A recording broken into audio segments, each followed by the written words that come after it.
Dear teachers, నేను మీ వేణు బాలకొండ.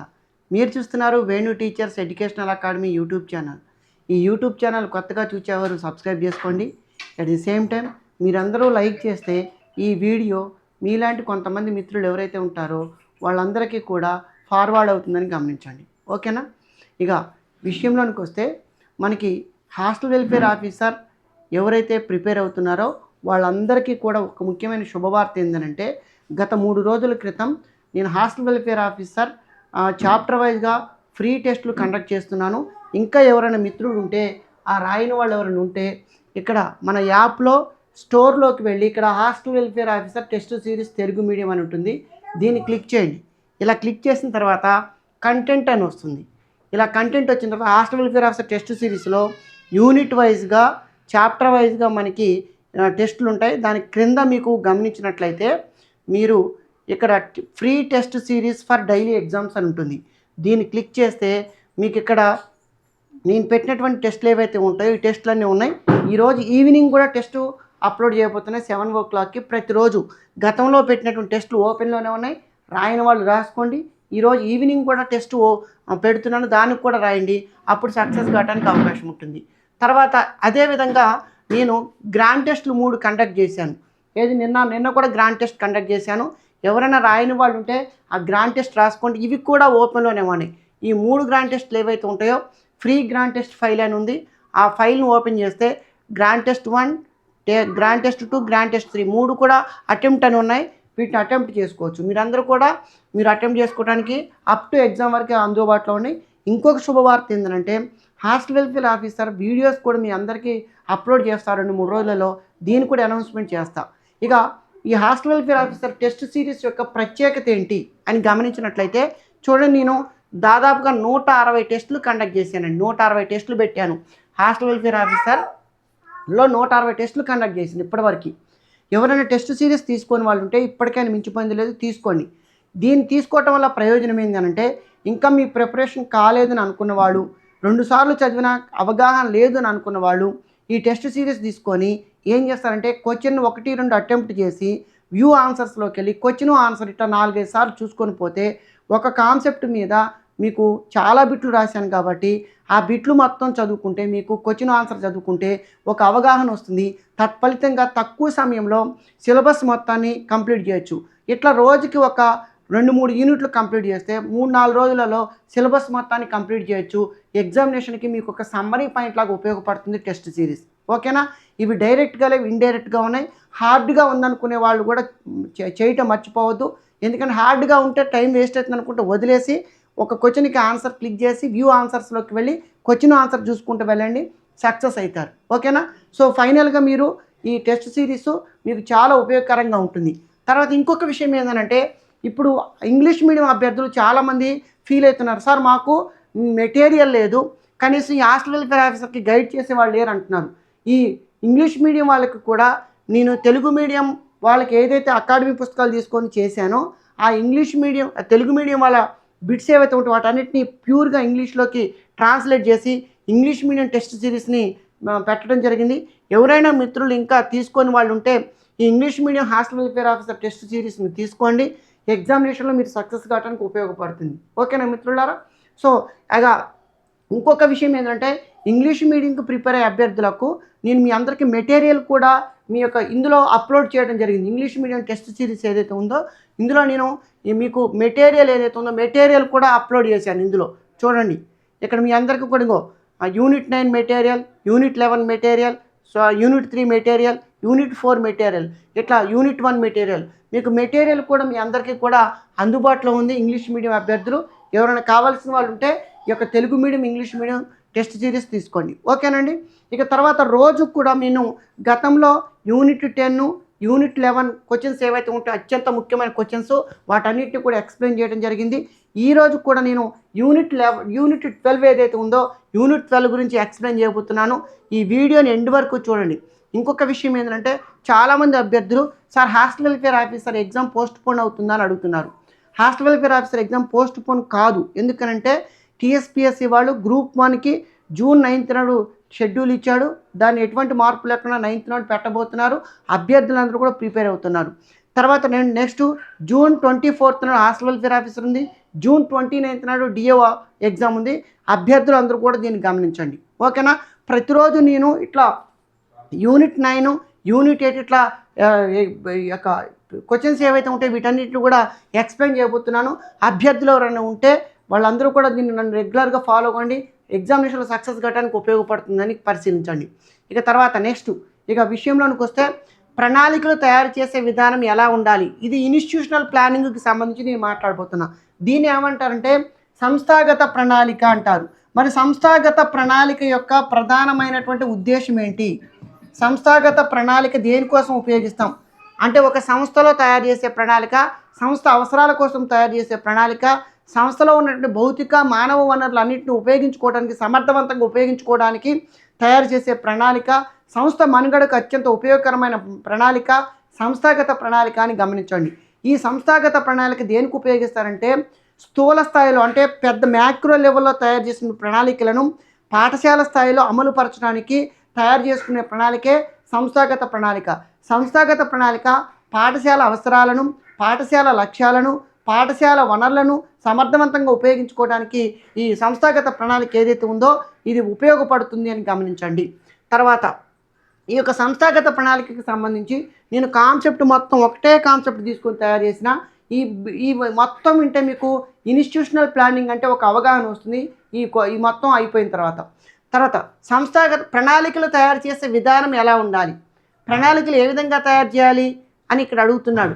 ప్రణాళికలు తయారు చేసే విధానం అనివార్యంగా అమలు చేయాలి, తర్వాత ఒకే విధంగా అనుసరించాలి, ప్రణాళికలు అవసరం లేదు. ప్రణాళికలను ఎలా తయారు చేయాలంటే ఒక క్రమ పద్ధతిలో సిద్ధం చేయాలి.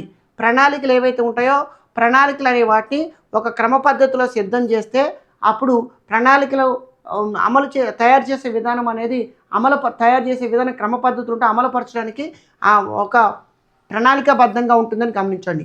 ఏ రంగంలో ప్రణాళికలకు ప్రత్యేక ప్రాముఖ్యత ఉందని ముందుగానే చెప్పవచ్చు.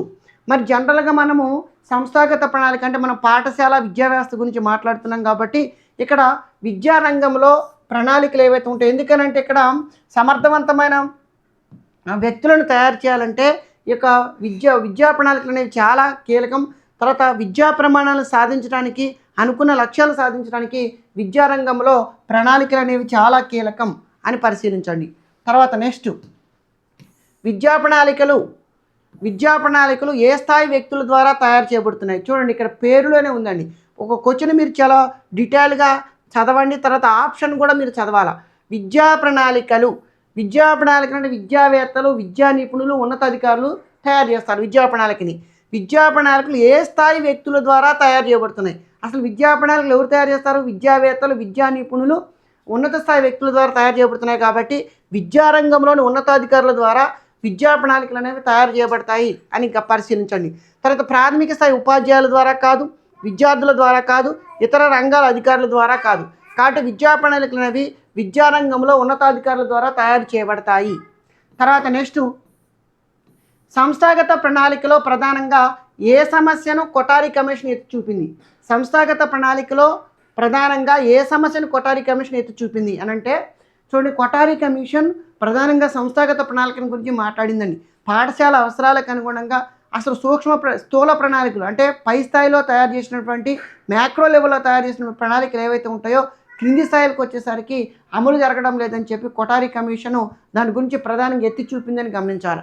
సో కాబట్టి సంస్థాగత ప్రణాళికలో ఏ సమస్యను కొఠారి కమిషన్ ఎత్తి చూపింది అని అంటే పై స్థాయిలో తయారవుతున్న ప్రణాళికలు క్రింది స్థాయిలో అమలుపరచడంలో సమస్యను ప్రధానంగా ఎత్తి చూపిందని గమనించండి. తర్వాత ప్రణాళికలు అనేవి వివిధ కార్యక్రమాల ద్వారా ఉండకపోవడం అనేది కొఠారి కమిషన్ చెప్పలేదు. ప్రణాళికలు అమలు చేసేటప్పుడు సమయం ఎక్కువగా పడుతుందని కూడా చెప్పలేదు. ప్రణాళికలు పూర్తిగా అమలు కాకపోవడం అనేది కూడా చెప్పలేదు. మరి ఇట్లాంటి బిట్లకు ఆన్సర్ ఎప్పుడు చేస్తారు, మీరు టెక్స్ట్ బుక్లో ఉన్నటువంటి అంశాలను చదివినప్పుడు చేస్తారు. మీరు టెక్స్ట్ బుక్ చదవాలా. ఇట్లాంటి టెస్ట్ సిరీస్ సీక్వెన్స్గా తయారు చేసినటువంటి లైన్ టు లైన్ తయారు చేసిన టెస్ట్ సిరీస్ చూస్తే కూడా మీరు ఇట్లాంటి బిట్లు చేయడానికి అవకాశం ఎక్కువగా ఉంది. లేదా మీకు అవకాశం లేదు, ఇలా 4 ఆప్షన్లు చూడండి, మీరు చదవలేదు అనుకుందాం, ఈ 4 ఆప్షన్లు చదవండి. మీ మనసుకి ఏమనిపిస్తుంది, పై స్థాయిలో తయారవుతున్న ప్రణాళికలు క్రింది స్థాయిలో అమలుపరచడంలో సమస్యని దీన్ని పెట్టడానికి కూడా అవకాశం ఉంది. తర్వాత నెక్స్ట్ సంస్థాగత ప్రణాళికను వికేంద్రీకరించాల్సిన అవసరం ఎందుకు ఉంది? సంస్థాగత ప్రణాళికను ఎందుకు వికేంద్రీకరించాలా అని అంటే ఇక్కడ చూడండి 4 ఆప్షన్లు మీరు చాలా శ్రద్ధగా గమనించండి. సంస్థాగత ప్రణాళికను వికేంద్రీకరించాల్సిన అవసరం లేదు, అక్కడే చెబుతున్నాడు వికేంద్రీకరించాల్సిన అవసరం ఎందుకు ఉందని. కాబట్టి ఫస్ట్ ఆప్షన్ కాదు. ఇది సమయాన్ని తగ్గిస్తుంది కావున ప్రత్యేకంగా సమయాన్ని ఎక్కువగా తీసుకోదని చెప్తున్నాడు, ఇది కూడా కాదు. ఇది స్థూల ప్రణాళికలను చిన్న స్థాయిలో సరిపెడుతుంది, ఇది కరెక్ట్ ఆన్సర్ అండి. సంస్థాగత ప్రణాళికలు ఎందుకు వికేంద్రీకరించాలంటే స్థూల ప్రణాళికను చిన్న స్థాయిలో సరిపెట్టడానికి సంస్థాగత ప్రణాళికలను వికేంద్రీకరించాలి. తర్వాత ప్రణాళికలను సరిగ్గా అమలు చేసేటప్పుడు వచ్చే సమస్యలు ఏంటి? ప్రణాళికను మీరు పర్ఫెక్ట్గా అమలు చేయాలనుకోండి, అమలు చేయాలంటే అసలు ప్రణాళిక అమలు జరుగుతుందా లేదా అని చూడటానికి ఎవరు రావాలో మన పాఠశాలకి? అధికారులు అనేవాళ్ళు సందర్శించాలి. మరి అధికారులు పాఠశాలను సందర్శించడానికి వచ్చినప్పుడు ఆటోమేటిక్గా ఏమవుతుంది? పాఠశాల కార్యక్రమాలకు అంతరం కలుగుతుంది, సమయం ఎక్కువగా తీసుకుంటుంది. సో కాబట్టి అధికారులు సందర్శనకు వచ్చినప్పుడు సమయం వృధా అవుతుంది అనేది ఇక్కడ పర్ఫెక్ట్ ఆన్సర్. తర్వాత ఇది ప్రత్యేక సమయాన్ని ఎక్కువగా వినియోగిస్తుంది కాబట్టి అనేది కాదు. తర్వాత ఉపాధ్యాయుల అభిరుచులు ప్రతిబింబించడం వలన ఇది కూడా కాదు. అందరూ ఒకే విధంగా అనుసరిస్తారు కాబట్టి ఇది కూడా కాదు. ఓకేనండి. అధికారులు సందర్శనకు వచ్చినప్పుడు సమయం వృధా అవుతుంది, ఎందుకంటే పర్ఫెక్ట్గా అమలు అవుతున్నాయా లేదా చూడాలంటే అధికారులు పాఠశాలకు రావాలి కాబట్టి. తర్వాత ప్రణాళికలు శాసించే స్వభావాన్ని కలిగి ఉన్నాయనడానికి ఉదాహరణ ఇవ్వండి.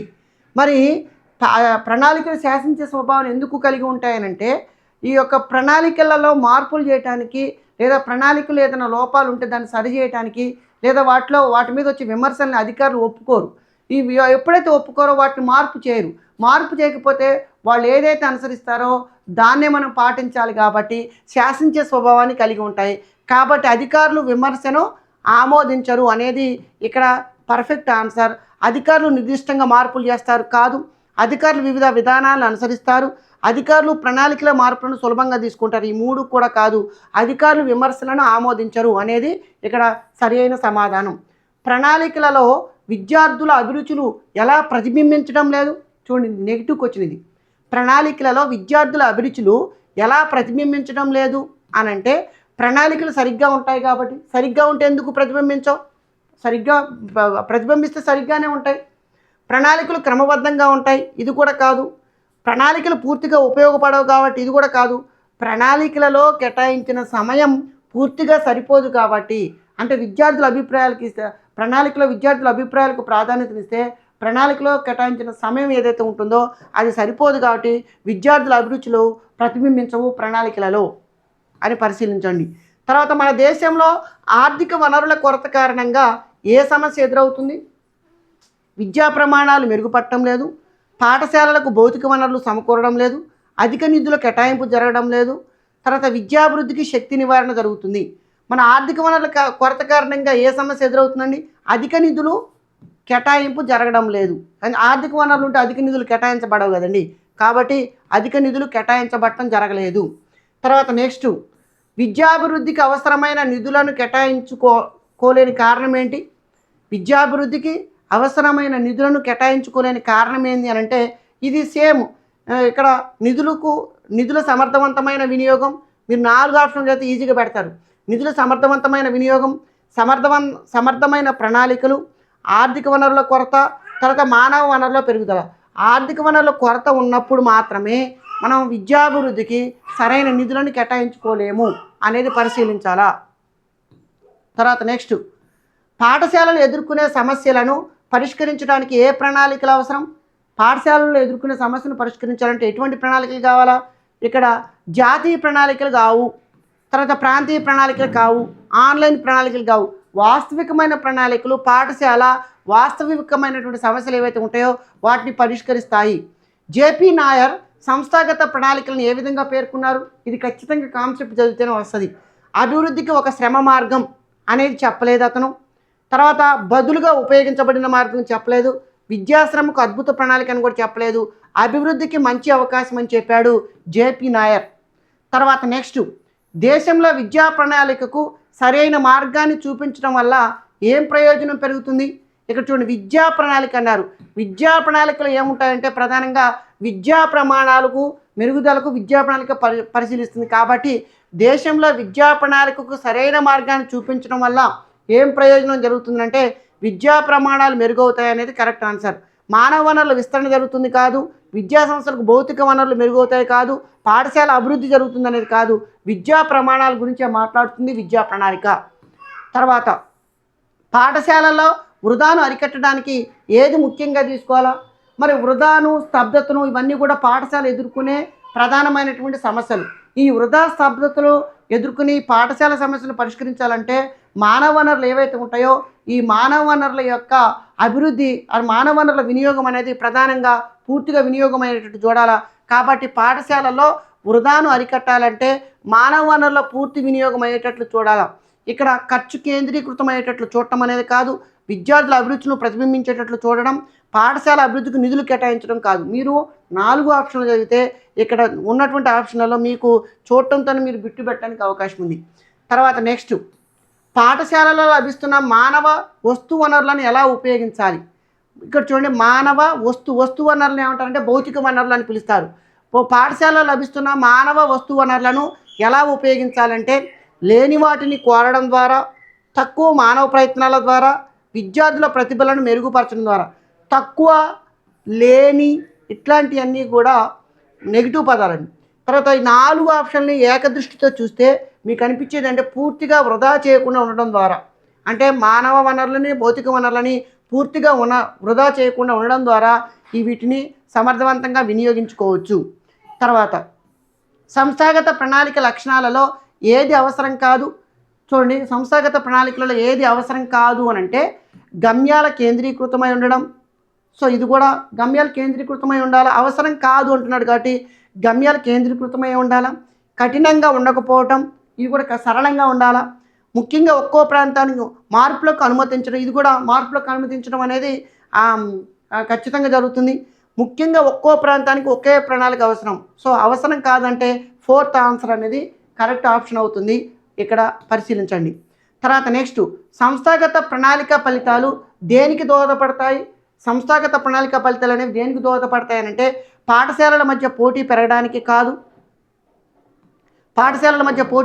కాదు, ఉపాధ్యాయులు బలహీనపరచడానికి కాదు, విద్యార్థులను ప్రేరేపించడంలో నిరుత్సాహానికి కాదు.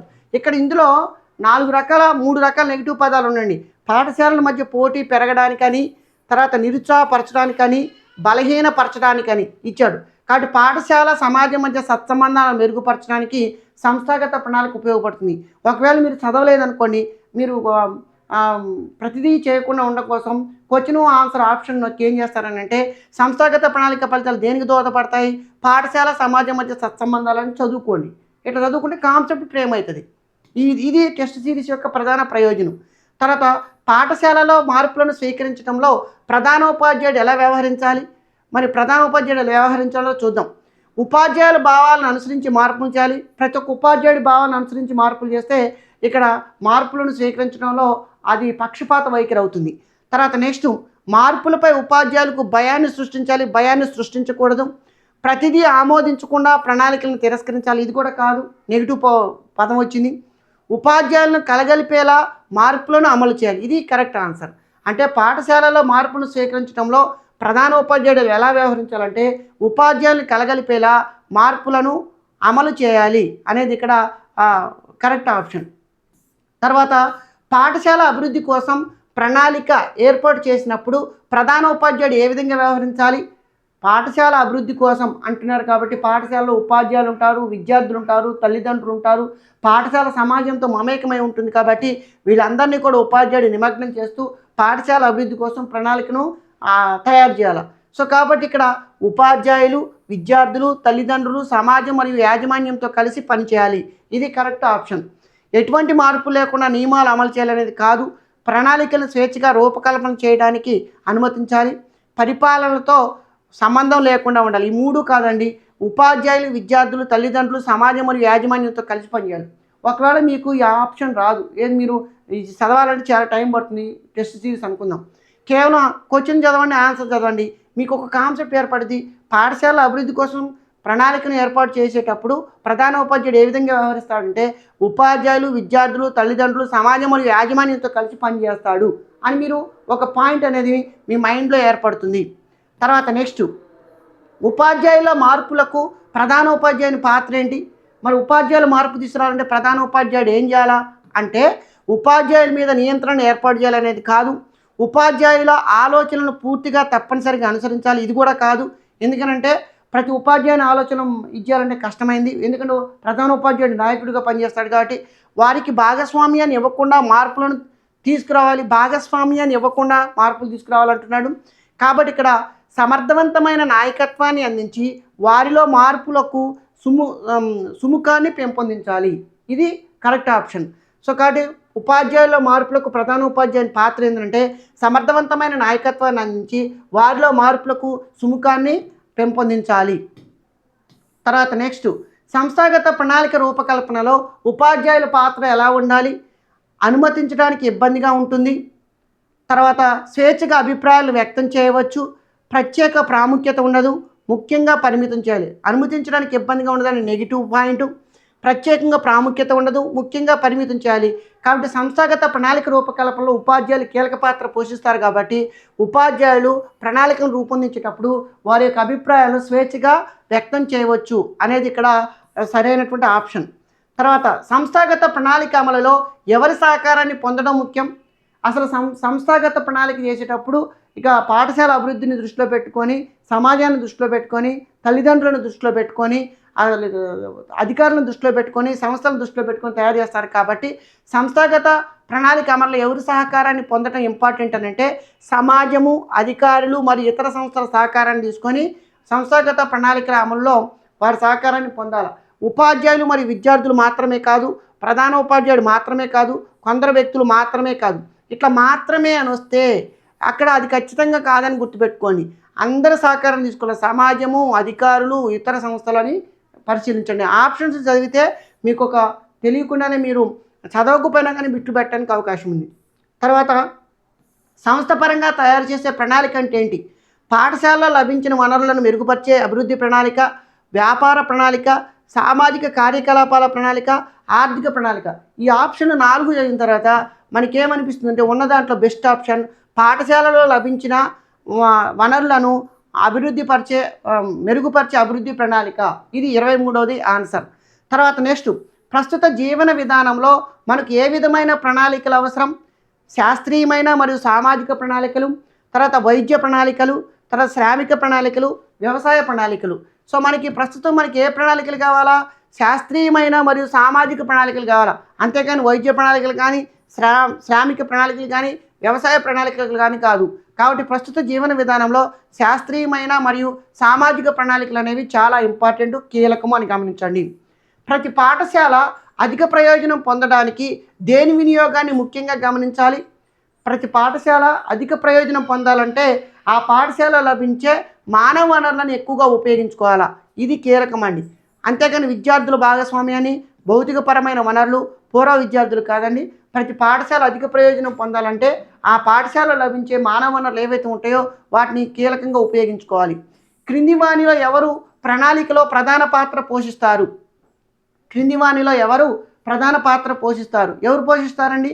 మన ప్రణాళికలో ప్రధానంగా ఎవరి పాత్ర ఉంటుంది? ఉపాధ్యాయుల పాత్ర ఉంటుంది. కాబట్టి విద్యార్థి నాయకుడు కాదు, కార్యాలయ సిబ్బంది కాదు, భౌతిక వనరులు కాదు.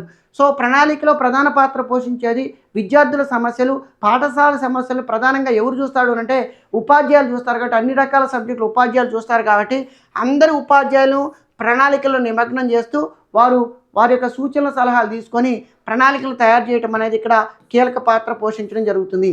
అభివృద్ధి ప్రణాళిక ప్రక్రియలో పాల్గొనేవారు ఎవరు? అభివృద్ధి ప్రణాళిక ప్రక్రియలో ఎవరు పాల్గొంటారు? విద్యార్థులు పాల్గొంటారు, తర్వాత ఉపాధ్యాయులు పాల్గొంటారు, తల్లిదండ్రులు మరియు సమాజ సభ్యులు పాల్గొంటారు. కేవలం ఆర్థిక నిపుణులు కానీ, పాఠశాల నిపుణులు కానీ, ఉద్యోగ సేవా నిపుణులు కానీ ఆ అభివృద్ధి ప్రణాళికలో పాల్గొరు అని పరిశీలించండి. తర్వాత నెక్స్ట్, ప్రణాళిక రూపకల్పనకు ముందు ప్రధానోపాధ్యాయుడు ప్రాథమికంగా ఏ పరిస్థితులను విశ్లేషించాలి? ప్రణాళిక రూపకల్పనకు ముందు ప్రధానోపాధ్యాయుడు ప్రాథమికంగా ఏ పరిస్థితులను విశ్లేషించాలి? పాఠశాల ప్రస్తుత పరిస్థితులను, విద్యార్థుల పాఠశాల పనితీరును, ఇతర పాఠశాలల అభివృద్ధిని, జిల్లాలోని పాఠశాల ప్రణాళికలను. ఇక్కడ చూడండి, ప్రణాళిక రూపొందించేటప్పుడు పాఠశాల ప్రణాళిక కాబట్టి పాఠశాల యొక్క ప్రస్తుత పరిస్థితులను దృష్టిలో పెట్టుకొని ఉపాధ్యాయుడు యొక్క ప్రణాళికను రూపొందిస్తాడు. కాబట్టి పాఠశాల ప్రస్తుత పరిస్థితులు అనేది ఇక్కడ కీలకమైనటువంటి అంశం. అంతేకాని విద్యార్థుల పాఠశాల పనితీరును కాదు, ఇతర పాఠశాల అభివృద్ధిని కాదు, జిల్లాలోని ఇతర పాఠశాల ప్రణాళికలను కూడా కాదు. తర్వాత నెక్స్ట్, ప్రణాళికల అవసరాలను తెలుసుకునేందుకు ప్రధాన ఉపాధ్యాయుడు ఏ సాంప్రదాయాలను ఉపయోగిస్తాడు? ప్రణాళికల అవసరాలను తెలుసుకునేందుకు ప్రధాన ఉపాధ్యాయుడు ఏ సాంప్రదాయాలను ఉపయోగిస్తాడనంటే, అసలు ప్రణాళికలలో ప్రధానంగా ఎవరు పార్టిసిపేట్ చేస్తారు? పాఠశాల సమస్యలు తెలిసిన వ్యక్తులు. పాఠశాల సమస్యలు ఎవరికి తెలుస్తాయి? ముఖ్యంగా ఉపాధ్యాయులకు తెలుస్తాయి. కాబట్టి ఉపాధ్యాయుల సమావేశాలు నిర్వహించి పాఠశాల అవసరాలను తెలుసుకొని ప్రణాళిక అవసరాలను తెలుసుకునేందుకు ప్రధాన ఉపాధ్యాయుడు ఈ యొక్క ఉపాధ్యాయుల సమావేశాలు నిర్వహించడం అనేది జరుగుతుంది. అంతేగాని గ్రామం వారితో సంప్రదింపులు కానీ, విద్యార్థుల తల్లిదండ్రులతో కానీ, పాఠశాల గుమ్మస్తా సిబ్బందితో కానీ సమావేశాలు కావు. ఓకేనండి. తర్వాత, ప్రణాళిక అమలు సమయంలో ఏ అంశాలు ముఖ్యంగా పరిగణించాలి? అసలు ప్రణాళికను అమలు చేయాలంటే అసలు ప్రణాళిక దేనికోసం? పాఠశాల అవసరాల కోసం, పాఠశాల సమస్యలను పరిష్కరించడం కోసం. కాబట్టి ప్రణాళిక అమలు సమయంలో ఏ అంశాలను పరిగణలోకి తీసుకోవాలంటే, పాఠశాల అవసరాలను పూర్తిగా మానవ ప్రయత్నాలతో అమలు చేయడం ద్వారా ప్రణాళిక అమలు సమయంలో వాటిని పరిగణలోకి తీసుకోవాలి. అంతేకాని విద్యార్థుల సమస్య నిర్ధారణ కాదు, ప్రధాన ఉపాధ్యాయుని హాజరు కాదు, ఇతర పాఠశాల ప్రణాళికలను కాపీ చేయడం కాదు. ఇది సంస్థాగత ప్రణాళిక. ఇప్పుడు నేను ఇక్కడ 30 రకాల ప్రశ్నలు ఏవైతే ఉంటాయో వీటన్నిటిని డిస్కషన్ చేసిన. ఈ 30 ప్రశ్నల యొక్క క్వశ్చన్ ఆన్సర్ మీరు రాయండి, మీకు ఒక అవగాహన ఏర్పడుతుంది. ఇన్స్టిట్యూషనల్ ప్లానింగ్ అంటే ఒక కాన్సెప్ట్ అనేది ఏర్పడుతుంది. ఓకేనా? ఇది తక్కువ మాత్రమే, జస్ట్ ఒక 30 క్వశ్చన్స్ మాత్రమే. ఇట్లాంటి క్వశ్చన్స్ ఎన్ని ఉన్నాయి? ఒక 3500 అబవ్ ఉన్నాయి మన టెస్ట్ సిరీస్లో. ఇవన్నీ చదువుకుంటే ఒక 150 బిట్లు మనకి ఇందులో రావా? ఓకేనా? క్వశ్చన్ ఆన్సర్ చూసుకుంటే ఇట్లా మనం ఈ యొక్క టెస్ట్ సిరీస్ని మీకు అనుగుణంగా తక్కువ సమయంలో ఎక్కువ లబ్ధి పొందే విధంగా చూసుకోండి. ఓకేనా? ఈ వీడియోని ఎండ్ వరకు చూసిన మిత్రులందరికీ కూడా ధన్యవాదాలు. దీన్ని మీ మిత్రులందరికీ కూడా షేర్ చేస్తారని అనుకుంటున్నా. Thank you అనడా.